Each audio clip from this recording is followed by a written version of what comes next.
ब्राह्मण देव आत्मदेव जी, आत्मदेव की पत्नी का नाम है धुंधली। यथा नाम तथो गुणम, जिस व्यक्ति का जैसा नाम होता है उसके अंदर वैसे ही गुण पाए जाते हैं। धुंधली हर समय पति को गालियां देना, पति की सेवा ना करना, पति की बात की आज्ञा का पालन ना करना, बस यही उसका नियम था। लेकिन महाराज को इस बात का दुख नहीं था, पत्नी से दुखी नहीं थे। दुखी थे तो सिर्फ एक बात से कि उनके घर में कोई भी संतान नहीं थी। उनके घर में धन तो था लेकिन कोई भी संतान नहीं थी, कोई पुत्र नहीं था। आत्मदेव दुखी होकर के मरने का विचार करके और वन में जाकर के जब पहुंचे ना, तो मरने के लिए जब चले तो वन में जाकर के भगवान श्री हरि नारायण संत जी के रूप में पहुंच गए और आत्मदेव जी को रोका। कहने लगे, महाराज ले आप आत्महत्या करने आए हो, लेकिन क्यों? भगवान ने इतना सुंदर शरीर तो दिया।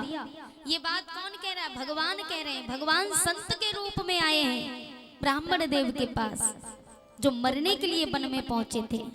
तो भगवान एक संत जी का रूप धारण करके आत्मदेव जी के पास में पहुंचे और कहने लगे, महाराज जी आत्महत्या करना पाप होता है। आत्महत्या करने के बाद व्यक्ति अधोगति में चला जाता है और आप आत्महत्या करने के लिए आए हो। ऐसा कौन सा कष्ट आ गया, ऐसी कौन सी मुसीबत आ गई जो मरने के लिए यहाँ चले आए? तो ब्राह्मण देव की आंखों में आंसू भर आए।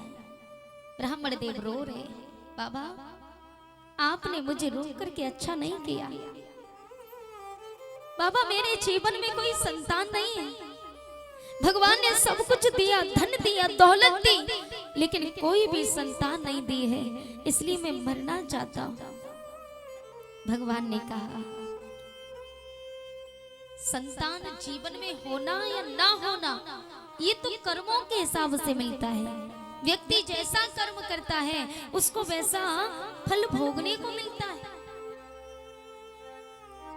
ये बात सुन करके आत्मदेव जी की आंखों से आंसू बहने लगे। बाबा ऐसी बात नहीं है, और ये बात तो सत्य है। व्यक्ति के जीवन में संतान की भी प्राप्ति होती है तो वो भी कर्मों के अनुसार। हमने जो कर्म किया है उसका भुगतान तो भरना पड़ेगा प्यारे।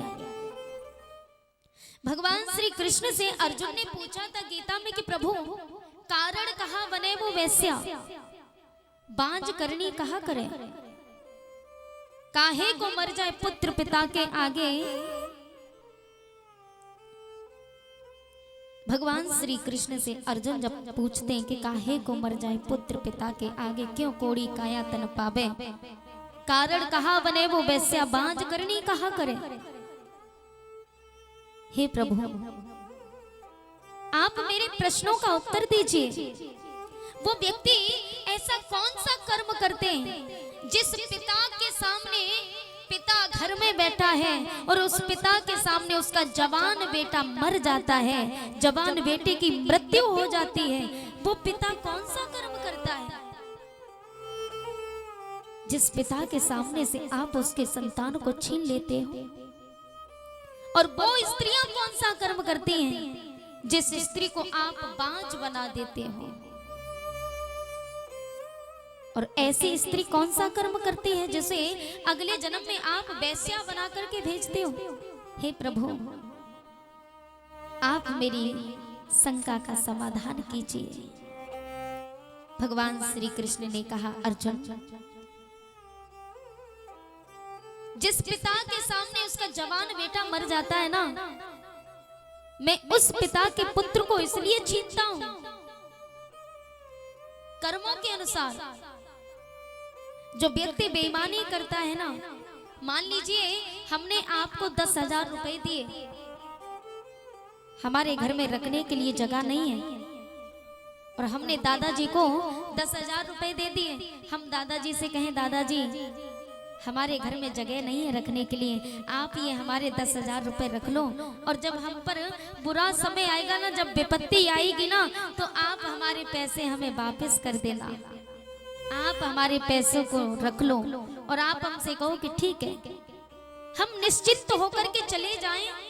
साल 2 साल बाद जब मुसीबत आने पर हम आपके पास में जाएं और आपसे हाथ जोड़ करके निवेदन करें, दादाजी हमने 2 साल पहले जो आपको 10,000 रुपए संभालने के लिए रखने के लिए दिए थे ना, वो पैसे हमें हमारे वापस कर दो। और आप हमसे कहो कि कौन से पैसे, कब दिए, क्या सबूत है तुम्हारे पास, क्या गवाह है? उस समय हम आंखों में आंसू भर आया और रो करके आपसे कहें, दादाजी ऐसा मत कीजिए, वो पैसे मेरी मेहनत के पैसे थे, बड़ी मेहनत से कमा करके मैंने इकट्ठे किए थे, मेरे घर में बहुत परेशानी है, आप मेरे पैसों को वापस कर दो ना। और आप कहो कि मैं कुछ नहीं जानता, आप हमारे उन पैसों की बेईमानी कर जाओ, हम रोते रोते घर वापस जाएं। तो भगवान श्री कृष्ण कहते हैं कि अर्जुन ऐसे ही व्यक्ति के सामने मैं उसी के साथ ऐसा करता हूँ, मैं भी उसको संभालने के लिए अगले जन्म में पुत्र देता हूँ। जैसे हमने आपको 10,000 रुपए संभालने के लिए दिए, आप बेईमानी कर गए, जब हमारा काम आया, वो पैसे हमारे काम के लायक आए, तभी आप बेईमानी कर जाओ। इसी हिसाब से भगवान पुत्र तो देता है संभालने के लिए, लेकिन वही पुत्र जब बड़ा होता है ना, कमाने लायक होता है, हमारी लाठी का सहारा बनने के काबिल होता है ना, तभी भगवान उस पुत्र को छीन लेते हैं।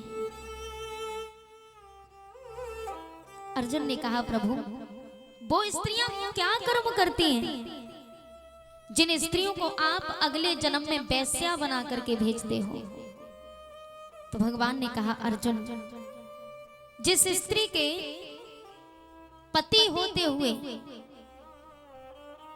जिन स्त्रियों के पति हैं और पति के होते हुए पर पुरुष के साथ में संबंध रखती हैं, पति के होते हुए, ऐसी स्त्रियों को मैं अगले जन्म में वेश्या बना करके भेज देता हूं।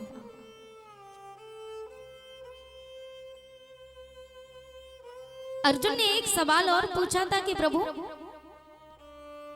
बांझ करनी कहा करें, वो स्त्रियां ऐसा कौन सा कर्म करती हैं जिन्हें आप बांझ बना देते हो? भगवान श्री कृष्ण कहते हैं, अर्जुन मैं हर स्त्री को फल देता हूं, हर जन्म में फल तो देता हूं। भगवान 5 बार फल देते हैं, लेकिन कुछ स्त्रियां गर्भ में ही उस संतान की हत्या कर देती हैं।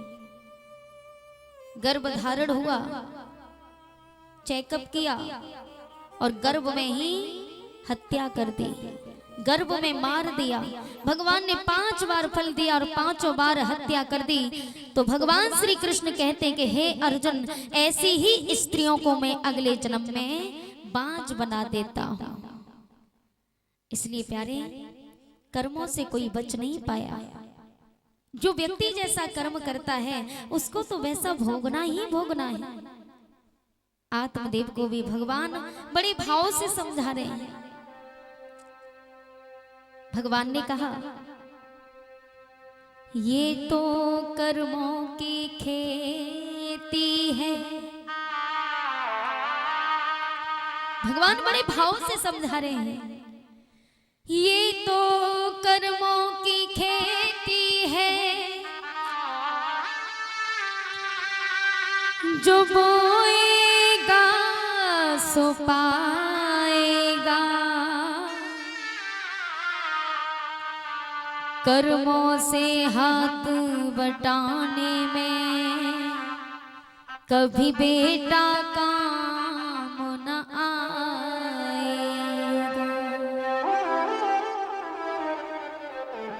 भगवान ने कहा, जिस पुत्र के लिए आप अपने प्राणों को त्याग रहे हो ना, मान लीजिए भगवान ने आपको पुत्र दे भी दिया और उस पुत्र के होने या ना होने से क्या फर्क, तुमने जो कर्म किया उसका फल तुम्ही को भोगना है, ना कि तुम्हारे पुत्र को। आत्मदेव जी कह रहे हैं प्रभु सुनता हूँ जो पापी अपने, हे भगवान मैंने सुना है कि जिस व्यक्ति के जीवन में पुत्र नहीं होते ना उनको नरक भोगना पड़ता है। कि सुनता हूँ जो पापी अपने जीवन में पुत्र न पाते हैं, वो स्वयं नरक को जाते हैं और पुरखों को भी ले जाते हैं।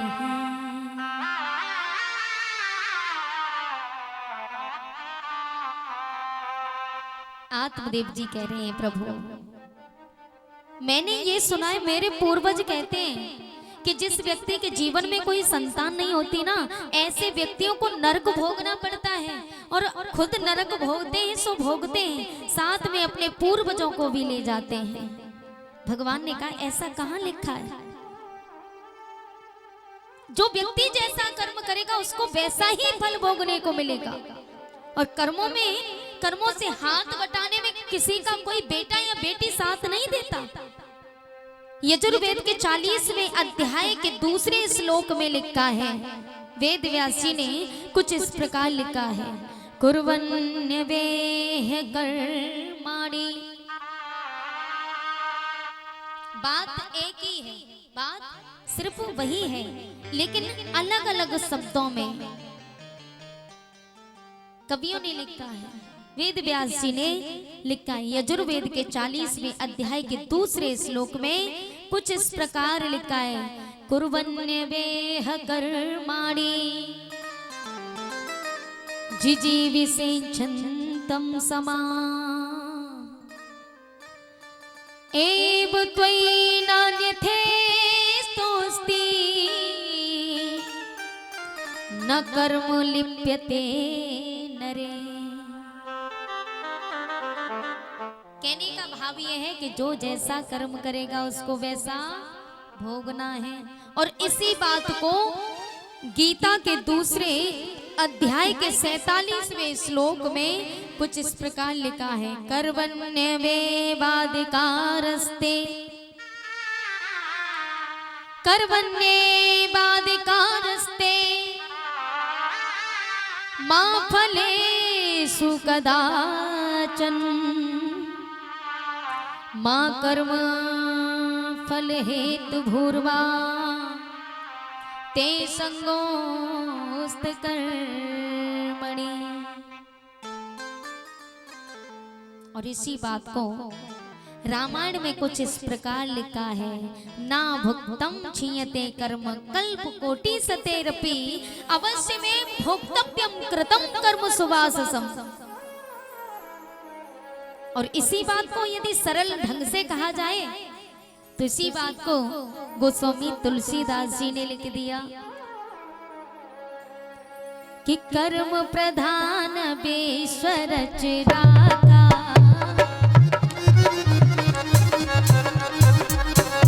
इसी बात को गोस्वामी तुलसीदास जी ने सरल ढंग से कहा जाए तो लिखा, ओ कर्म प्रधान विश्व रचराता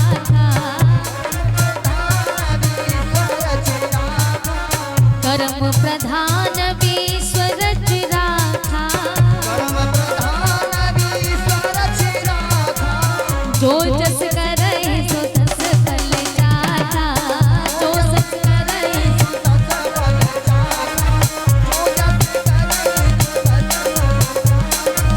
और इसी बात को कर्म प्रधान विश्व रच राखा जो जस करे सो तस फल चाखा। और आगे लिखा है गोस्वामी तुलसीदास जी ने, जो जस करे सो तस फल चाखा जो जस करे सो तस फल चाखा जो जस करे सो तस फल चाखा।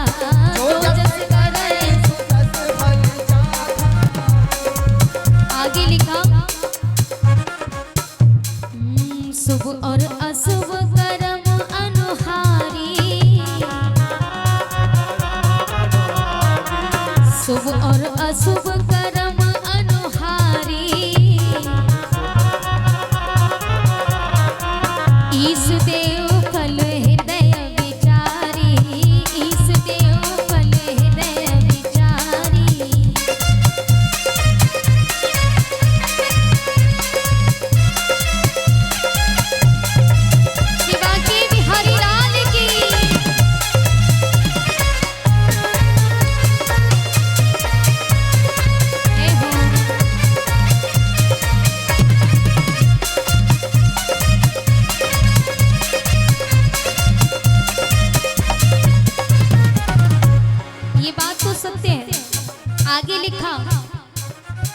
करहि जो कर्म पाप फल सोई,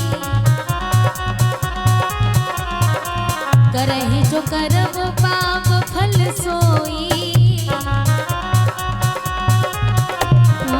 निगम नीत अस कहे सब कोई, निगम नीत अस कहे सब कोई।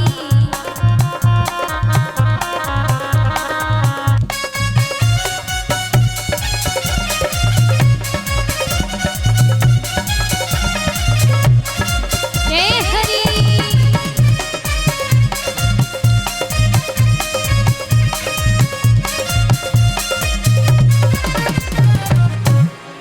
सरल ढंग से यदि कहा जाए, जगह जगह पर अपने अपने हिसाब से लिखा है, बात एक ही है।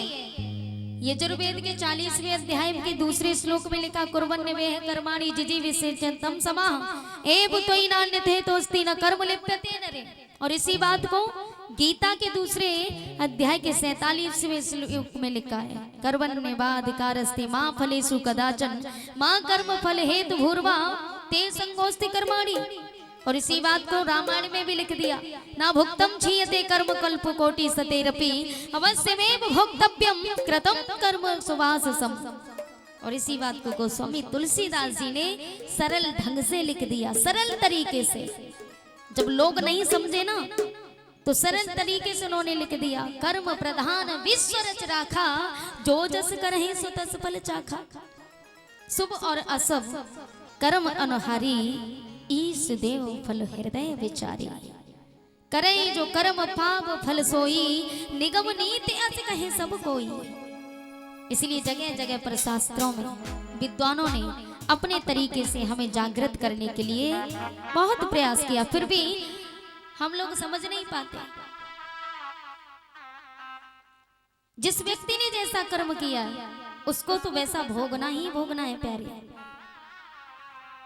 कुछ माताएं रोती है ना, कहती है कि हमारी बहू ऐसी आ गई है। सास जो होती है रोती है कि मेरी बहू ऐसी है, दिन रात मुझे गालियां देती है, लड़ती है, मेरी बात नहीं मानती, मुझे खाना नहीं देती, मुझे मेरे बेटे से बोलने नहीं देती। तो जानते हो ऐसा क्यों होता है? ये पुराने जन्म का कुछ ना कुछ रिश्ता होता है, जो कष्ट आपने उनको पहुंचाया होगा, इसीलिए इस जन्म में वो आपकी बहू और बेटे बन करके आते हैं, फिर वो आपको कष्ट देते हैं। प्यारे, रोने की कोई बात नहीं, बल्कि आप ये सोचो कि ये सब हमारे कर्मों के कारण मिल रहा है। कुछ लोग होते पापी होते, लोग कहते हैं अरे वो इतना बड़ा पापी है लेकिन उसके जीवन में इतनी खुशियां हैं, तो वो क्यों है? क्योंकि पुराने जन्म में उसने बहुत पुण्य किए होंगे, इसलिए इस जन्म में उसको खुशियां प्राप्त हो रही हैं। लेकिन इस जन्म में वो पाप ही पाप कर रहा है। अगर हम किसी की हत्या करके अपना पेट भरते ना, मुर्गे को काट करके उसको मार करके खाते ना, जिस प्रकार हमने उसको काट के खाया, अगले जन्म में भगवान हमें भी बकरा बना करके भेजता है, कभी मुर्गा बना करके भेजता है। तो बकरे की गर्दन काटती जाती है ना, उसे कितनी पीड़ा होती होगी।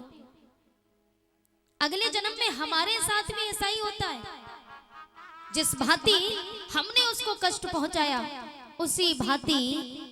और ये बात हम नहीं कह रहे, ये तो यजुर्वेद में भी लिखा है, रामायण में लिखा है, गीता में लिखा है, हर जगह लिखा है। ये बात हम अपनी तरफ से नहीं कह रहे कि जो जैसा करेगा वैसा भरेगा। एक व्यक्ति ने एक वृक्ष को देखा, आम के पेड़ को देखा, उस पर पके पके आम लगे हुए हैं। दौड़ा दौड़ा गया, जिसने देखा वो गया नहीं। ध्यान से सुनना मेरी बात, कि जिसने देखा वो गया नहीं, और जो गया उसने भी उठाया नहीं। जिसने उठाया उसने खाया नहीं, और जिसने खाया उसने रखा नहीं, और जिसने रखा वो पिटा नहीं, और जो पिटा वो रोया नहीं। तो रोया कौन? बताइएगा, कौन रोया?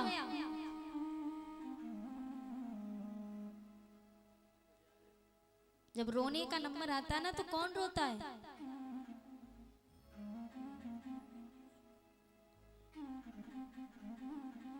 आंखें, आंखें ही तो रोती है ना। हमारी ये दोनों आंखें रोती हैं। जिसने देखा वो गया नहीं, तो फल किसने देखा? आंखों ने देखा। आंखें ना होती तो ये पांव चल के नहीं जाते। जिसने देखा वो गया नहीं। आंखें चल के तो नहीं गई ना, पैर चल करके गई। जिसने देखा वो गया नहीं, तो गया कौन? पैर। और जो गया उसने उठाया नहीं, तो उठाया किसने फल? हाथों ने। और जिसने उठाया उसने भी खाया नहीं, खाया किसने? मुख ने। जिसने खाया उसने रखा नहीं, रखने का नंबर आया कौन रखता है? पेट। और जिसने रखा वो पिटा नहीं। जब मार का नंबर आता है तो कहाँ पिटाई होती है? पीठ पर। बहुत सुंदर। और जो पिटा वो रोया नहीं, तो रोया कौन? आंखें। क्योंकि कसूर इन्हीं आंखों का था ना, तो आंखें ही तो रोएंगी ना। ये आंखें होती ना पांव चल के जाते, ना हाथ उठाते, ना मुंह खाता, ना पेट रखता, ना पीठ पिटती, ना ये आंखें रोती। तो जिसने जैसा कर्म किया है उसको तो वैसा भोगना ही भोगना है प्यारे। कि इस जन्म में नहीं मिलता तो कुछ कर्म हमारे ऐसे होते हैं जो इसी जन्म में हमें भगवान दिखा देता है, और कुछ कर्म हमारे ऐसे होते हैं जो अगले जन्म में उनका भुगतान भरना पड़ता है। कि इस जन्म में नहीं मिलता तो उस जन्म में मिलता है। अपनी अपनी करनी का फल सबको मिलता है, फल सबको मिलता है।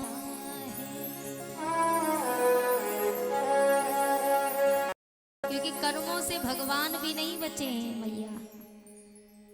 भगवान ने भी जो कर्म किया भगवान को भी भोगना पड़ा। जब भगवान नहीं बचे तो हमारी और आपकी औकात क्या है? त्रेता युग में भगवान श्री राम ने बाली को छुप करके बाण मारा था और बाली की मृत्यु हो गई। मरा था कि नहीं? छुप करके बाण मारा था। और द्वापर में जब भगवान श्री कृष्ण बन करके आए तो वही बाली एक पहेलिया बन करके आया। तब भगवान के सीधे पांव में बाण मारा और भगवान श्री कृष्ण ने, क्योंकि भगवान के पांव में पद्म चिन्ह था जिसके कारण भगवान श्री कृष्ण की मृत्यु हो गई। तो प्यारे, जब भगवान नहीं बचे कर्मों से तो हमारी और आपकी औकात क्या है? हम कैसे बच सकते हैं? हमारा भी मरना तय है, हमें भी भोगना पड़ेगा प्यारे।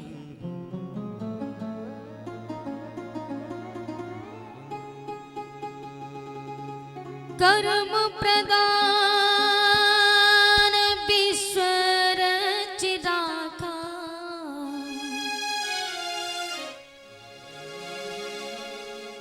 जो जस करहि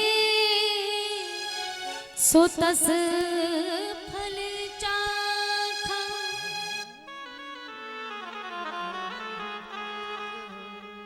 जो जस करहि सो तस फल चाखा।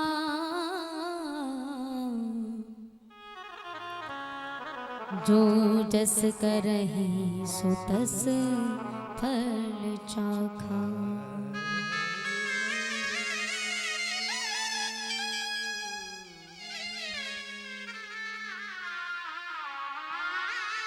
भगवान नाना प्रकार से समझा रहे हैं, बड़े भाव के साथ आत्मदेव जी को। बाबा, आप यहाँ से वापस लौट जाओ।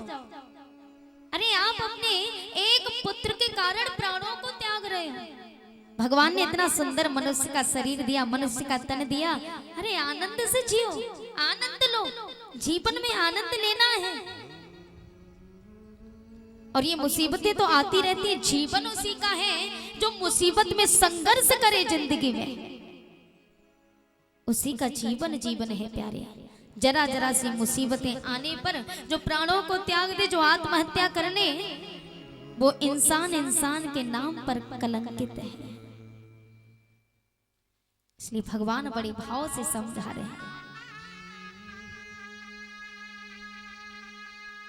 और भगवान की एक बात नहीं सुनी आत्मदेव जी ने, मरने का विचार किए हैं, बस मन में वही गूंज रहा है, मैं तो बस मरूंगा, मैं तो अपने प्राणों को त्यागूंगा, आप हमारे रास्ते से हट जाइए। भगवान ने कहा ये ऐसे नहीं मानेगा, तो भगवान ने एक फल दिया।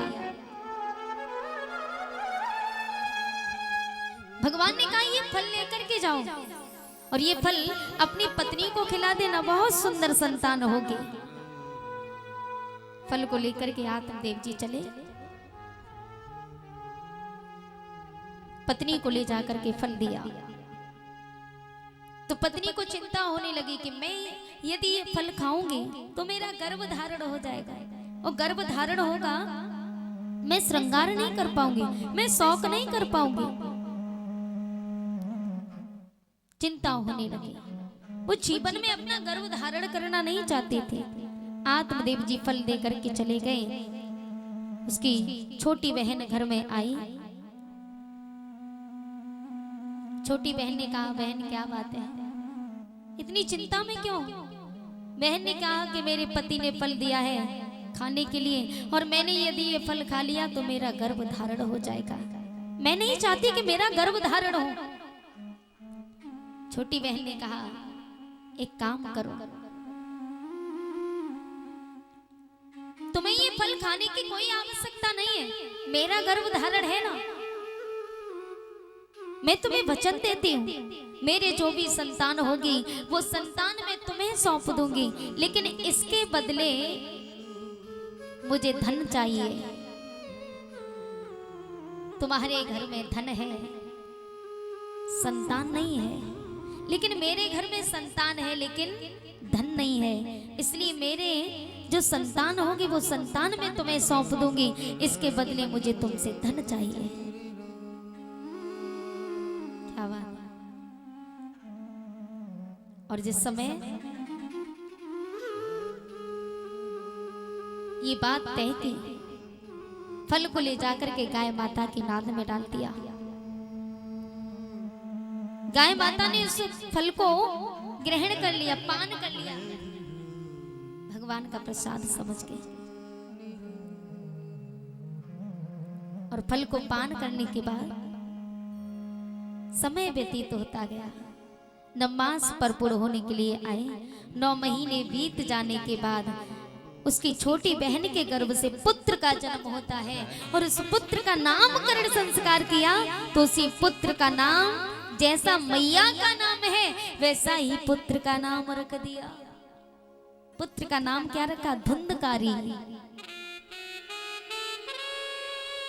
यथा नाम तथो गुणम, जैसा मैया का नाम वैसा पुत्र का नाम रख दिया। उसी के ठीक 8वें दिन बाद गाय माता के गर्भ से एक सुंदर से पुत्र का जन्म होता है, और उस पुत्र का जन्म हुआ तो उस पुत्र का नामकरण संस्कार किया, तो उसी पुत्र का नाम गोकर्ण पड़ा। बोलिए गोकर्ण महाराज की जय। गोकर्ण जी का जन्म हुआ, और उनका नाम गोकर्ण इसलिए पड़ा क्योंकि उनके कर्ण जो थे, उनके कान थे, वो गाय के समान थे। कर्ण माने कान होता है, कर्ण कानों को कहते हैं, तो उनके कर्ण जो थे वो गाय के जैसे थे, और सारा शरीर मनुष्य का था, इसलिए उनका नाम गोकर्ण पड़ा। गोकर्ण जी भगवान की भक्ति में विलीन हो गए, भगवान का गुणगान गाने लगे, भगवान का भजन गाने लगे। सभी भक्त भाव पूर्वक बोलेंगे।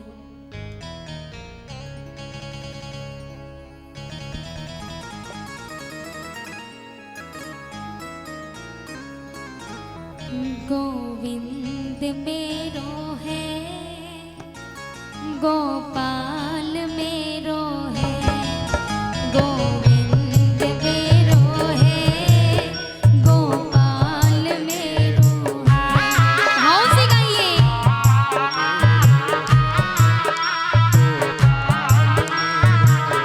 राधे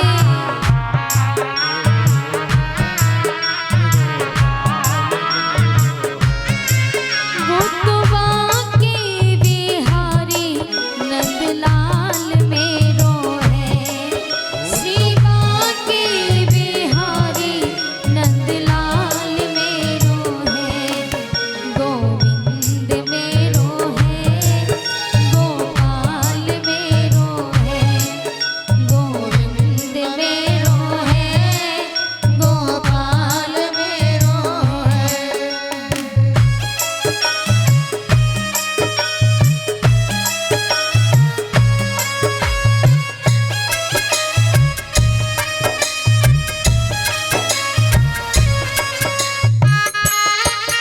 श्री राम है।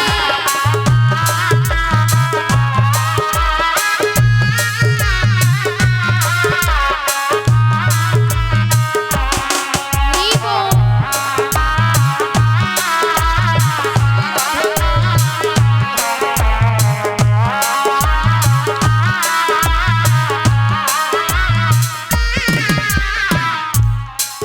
तो ना हाथ ऊंचे उठा करके भाव के साथ में गाइए। किस किस का गोपाल है, हाथ ऊंचे उठा करके गाइएगा। ये ठाकुर जी है ना, कौन कौन ठाकुर जी को मानते हैं, मानते हो ना?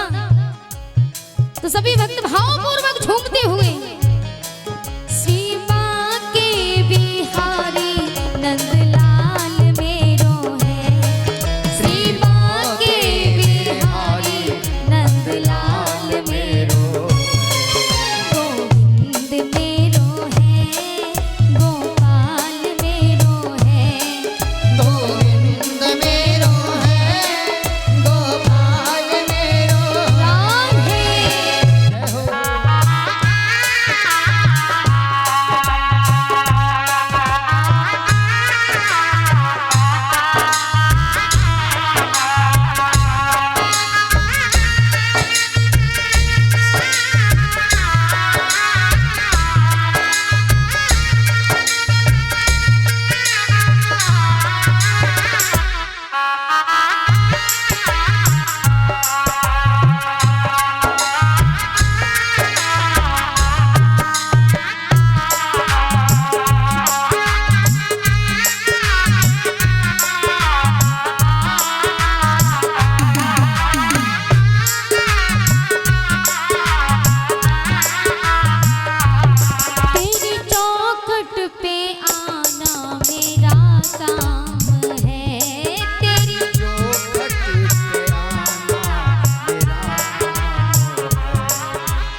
श्री बांके बिहारी नंदलाल मेरो है, गोविंद मेरो है, गोपाल मेरो है, गोविंद मेरो है, गोपाल मेरो है। बोली श्री बांके बिहारी लाल की जय हो, सांवरिया सरकार की जय हो। गौकड़ जी